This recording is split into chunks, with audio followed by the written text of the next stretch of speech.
एक बार गौतम बुद्ध अपने आश्रम में अपने सभी शिष्यों को शिक्षा दे रहे थे कि दुनिया की सबसे तेज छुरी हमारी जबान है और दुनिया के सबसे खतरनाक हथियार हमारे शब्द है, जो बिना किसी का खून बहाए लोगों को अंदर ही अंदर मार सकते हैं।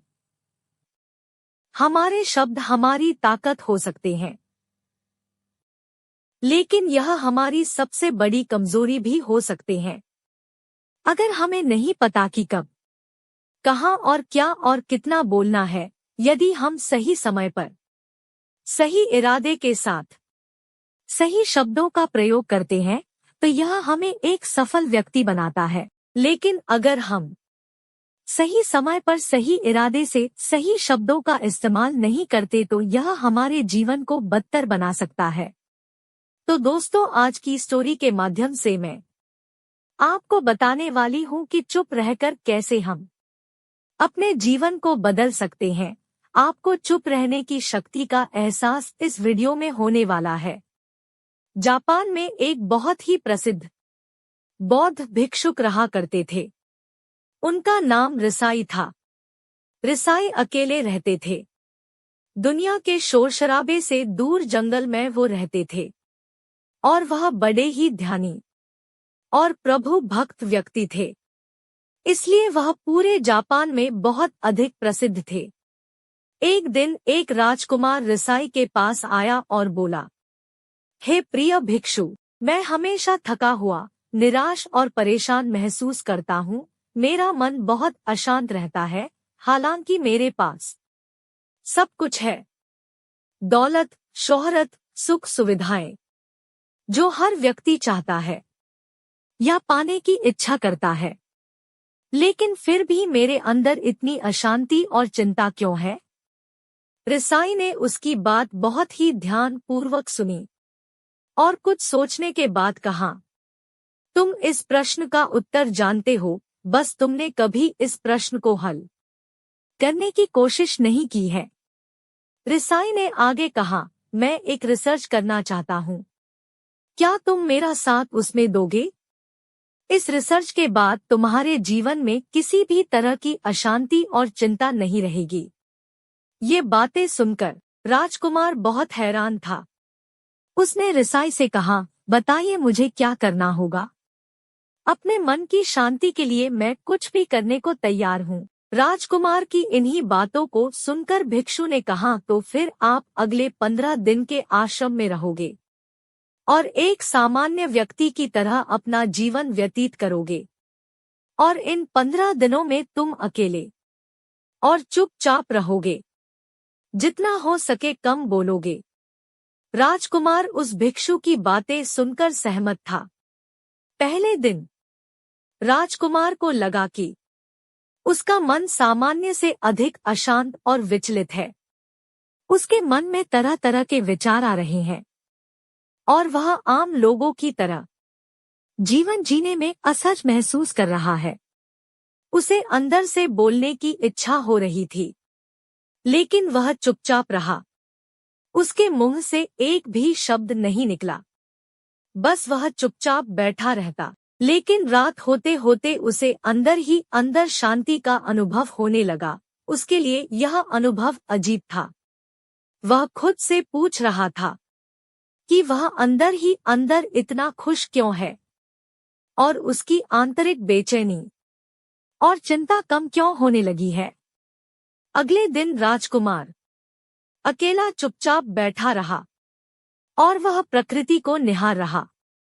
वह पौधों को, फूलों को, आकाश में उड़ रहे पक्षियों को, वह अपने जीवन में पहली बार यह अद्भुत दृश्य महसूस कर रहा था कि उसके पास कितनी सुंदरता है। वह दिन भर प्रकृति की सुंदरता को निहारता रहता और उसकी ताजगी को महसूस करता रहता। इसी तरह से 10 दिन बीत गए और उसके मन की सारी बेचैनी, सारी हलचल, सारी उथल पुथल और सारा तनाव गायब हो गया।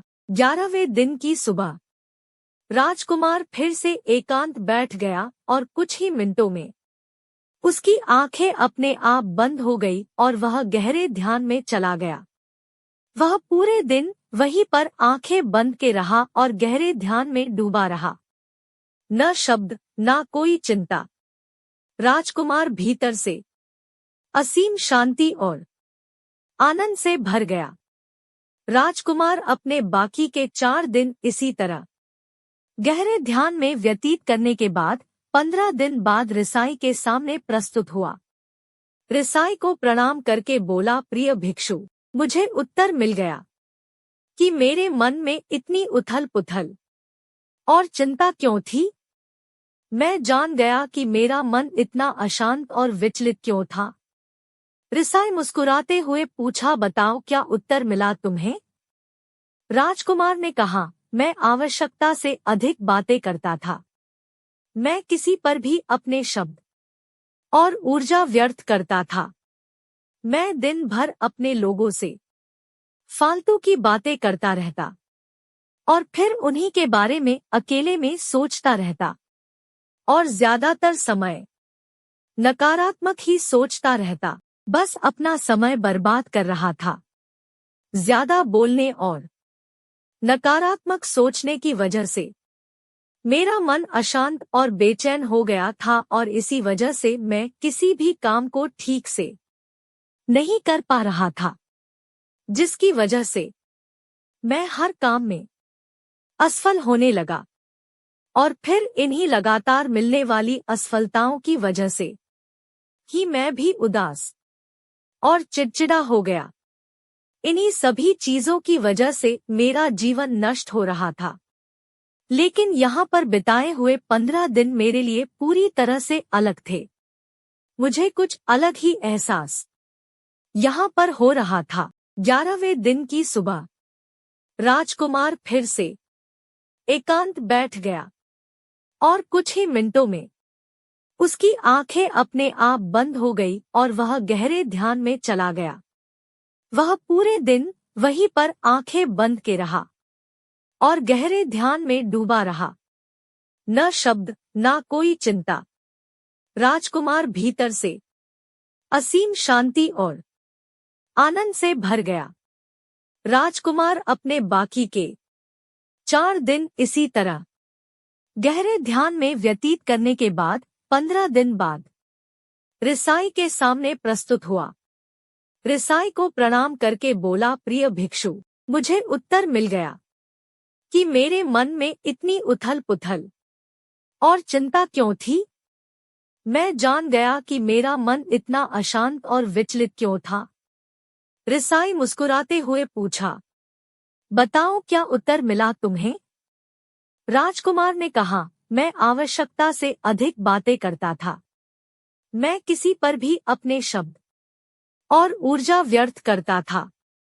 मैं दिन भर अपने लोगों से फालतू की बातें करता रहता और फिर उन्हीं के बारे में अकेले में सोचता रहता और ज्यादातर समय नकारात्मक ही सोचता रहता। बस अपना समय बर्बाद कर रहा था।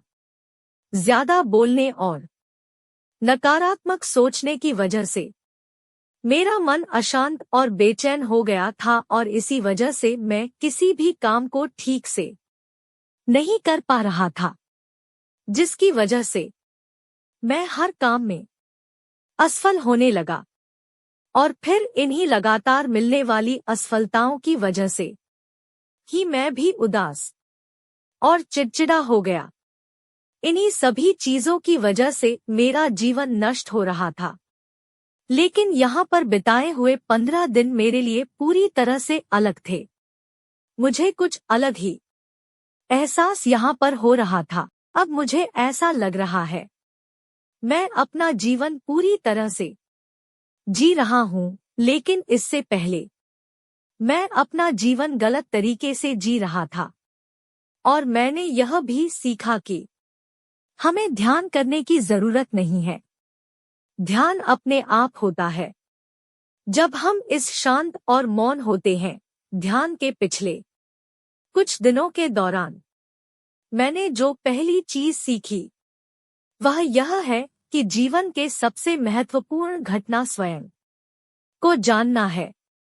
यह सुनकर रसाई ने कहा, सिर्फ तुम ही नहीं, दुनिया में ज्यादातर लोग जरूरत से ज्यादा बोल रहे हैं। आज भी लोग ज्यादातर समय केवल एक दूसरे को नीचा दिखाने के लिए ही बोलते हैं। कुछ लोग ना चाहते हुए भी बातें करते हैं और अपना जीवन बर्बाद कर लेते हैं। रसाई ने राजकुमार को चुप रहने का महत्व समझाते हुए कहा। एक बार गौतम बुद्ध से उनके शिष्यों ने पूछा, प्रिय चुप क्यों रहते हैं? बुद्ध, आप ज्यादातर समय। बुद्ध ने कहा, क्योंकि चुप रहने से व्यक्ति अंदर से अनंत शांति की गहराइयों में होता है। मौन अपने भीतर उतरने की पहली सीढ़ी है। मौन के बिना स्वयं को जानना असंभव है। स्वयं को जानने और समझने का पहला नियम है कि मौन हो जाओ। उतना ही बोलो जितना अत्यंत आवश्यक हो। बेफिजूल की बातें करना छोड़ दो। तुम अचानक पाओगे कि 90% से भी ज्यादातर लोग व्यर्थ ही ज्यादा बोलकर अपना समय बर्बाद कर रहे हैं। ना बोलने का कोई भी नुकसान नहीं है, लेकिन यदि आप ज्यादा बोलते हैं तो आप अत्यधिक गलती कर देते हैं। अगर व्यक्ति कम बोलना शुरू कर दे दो, दुनिया की 90% मुसीबतें कम हो जाएगी, झगड़े फसाद कम हो जाएंगे, उपद्रव कम हो जाएंगे, अदालतें कम हो जाएगी। अगर लोग थोड़ा चुप रहना सीख लिए, संसार की बहुत सारी समस्याएं हैं। बहुत सारा उपद्रव सिर्फ बोलने से पैदा होते हैं। सारी बात मौन सीखने की है। जब तुम नहीं बोलते तब तुम एकांत में अकेले हो गए, भरे बाजार में भीड़ में खड़े हो, नहीं बोलते, हिमालय के शिखर में पहुंच गए। जिसने मौन की कला जान ली, वो भीड़ में भी अकेले होने की कला जान लेता है। वो अपने भीतर ही डुबकी लगाने लगता है। एकांत में तो आदमी स्वर्ग में है, दूसरे की उपस्थिति ही बेचैनी पैदा करती है। पहले तुम्हें चुप रहने की शक्ति को धारण करना होगा। इससे तुम अधिकतर ऊर्जा कोडोट बचा लोगे और फिर इस स्थिति में पहुंच जाओगे कि तुम कम बोलने लगोगे। अगर तुम किसी के यहाँ पर जा रहे हो और परेशान हो जाओ, तो ऐसे में उचित है कि आंखें बंद कर लो और अपने में खो जाओ। यहाँ से आपको ताजगी महसूस होगी, क्योंकि इससे तुम अधिकतर ऊर्जा को बचा लोगे और फिर इस स्थिति में पहुंच जाओगे कि तुम कम बोलने लगोगे। तुम्हारे अंदर ही जीवन का वो स्रोत छिपा हुआ है, वह किसी दूसरे में नहीं है। इसके बाद राजकुमार उस रसाई से पूछते हैं, आखिर कौन हमें अपने अंदर तक लेकर जाएगा?